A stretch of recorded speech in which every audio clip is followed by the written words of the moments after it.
धनंजय मुंडे म्हणतात की मी भेटलेलोच नाही. मग आता मी त्याच्यावर काय बोलू सांग. हां, त्यांनी जर सांगितलं असतं ते भेटले वगैरे. आता ते जरांगे म्हणतात मला शेतकऱ्याच्या प्रश्नावरती बोलला. आता हा कधी शेतीतज्ञ झाला कोणास ठाऊक बाबा. आणि फार मंत्री एकदम त्याला भेटायला गेला. काय तर नक्की काय माहिती नाही आहे. पण नक्की जर काय झाला कळलं मला तर त्याच्यावर मी चर्चा करीन. मला काय वाटणार, आम्ही व्यवस्थित जे आहे आमची बाजू जी सत्याची आहे ती मांडलेली आहे आणि आम्हाला वाटतं की सुप्रीम कोर्टामध्ये आमचा निश्चितपणे विजय होईल. आता त्या कोर्टावर मी अशा प्रकारे टीका नाही करू शकत. तुम्ही काही बोलू शकता पण मी नाही बोलू शकत. मुंबईत आहे का त्याच्यावर नाही अडचण काय असेल तर ते सांगा ना, मग आपल्याला चर्चा करू. आता त्यांनी सांगितलं मातृभाषा ठीक आहे ना.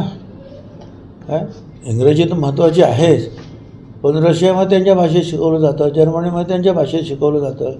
तसं हळूहळू जर हे सर्वच विज्ञान हे मातृभाषेमध्ये निर्माण जर झालं, कारण आमच्या इथे सुद्धा एकेका भाषेचे जे आहेत 10-10 कोटी 15-15 कोटी लोक आहेत या देशामध्ये की जी भाषा ते बोलतात.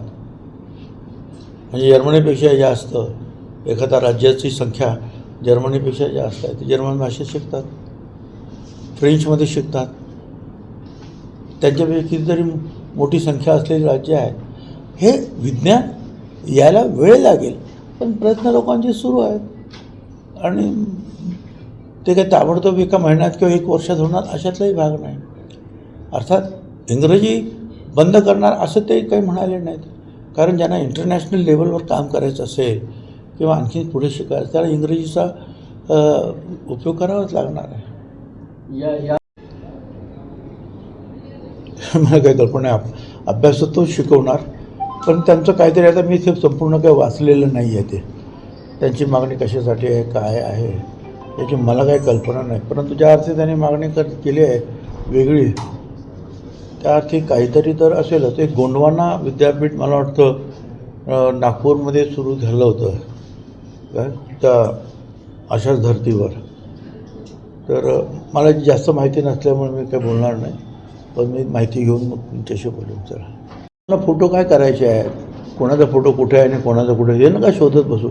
योजनांचा फायदा लोकांना मिळतो की नाही ते महत्त्वाचं आहे ना. लाडकी योजना किती कोटी लोकांना पैसे मिळाले, महिलांना मिळाले त्याचा विचार करा ना. याचा फोटो का नाही, त्याचा फोटो का नाही. हे नुसतं आगलावे धंदे जरा बंद केले तर बरे होते. कुठेतरी अजितदादांच्या असं कुठेतरी नाही आणि काहीतरी नाही. अजितदादाच्या मानाने नाव गाळल्यामुळं अजितदादाच्या प्रमाणे प्रचार करतात. प्रत्येक आपापला प्रचार करतो आहे आणि इथे तुम्ही हेच का तिथंच फोटो नाही. अरे हे कसले काय गोष्टी तुम्ही शोधताय. काय आता तुम्ही माझं इथं म्हणा माझ्या याच्यावर मग मुख्यमंत्र्यांचा फोटो का नाही आहे माझ्या ऑफिसवर. माझ्या ऑफिसवर याचा फोटो का नाही आहे फडणवीसचा.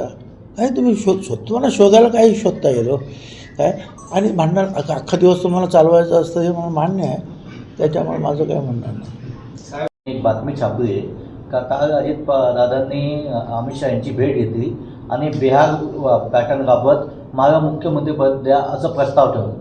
अजिबात नाही. असं कोणी मनुष्य कोणी वेडा मनुष्यसुद्धा अशा प्रकारचा प्रस्ताव देणार नाही. ही सगळी खोटी बातमी आहे. काय मला मुख्यमंत्री करा मग त्याला मुख्यमंत्री करा. अरे निवडणुका समोर आलेल्या असताना त्या लढायच्या त्या जिंकायच्या अशा वेळेला या अशा कुठल्याही प्रकारची जी आहे मागणी कोणी करू शकत नाही. त्या बातमीवर विश्वास ठेवायचं काहीही कारण नाही.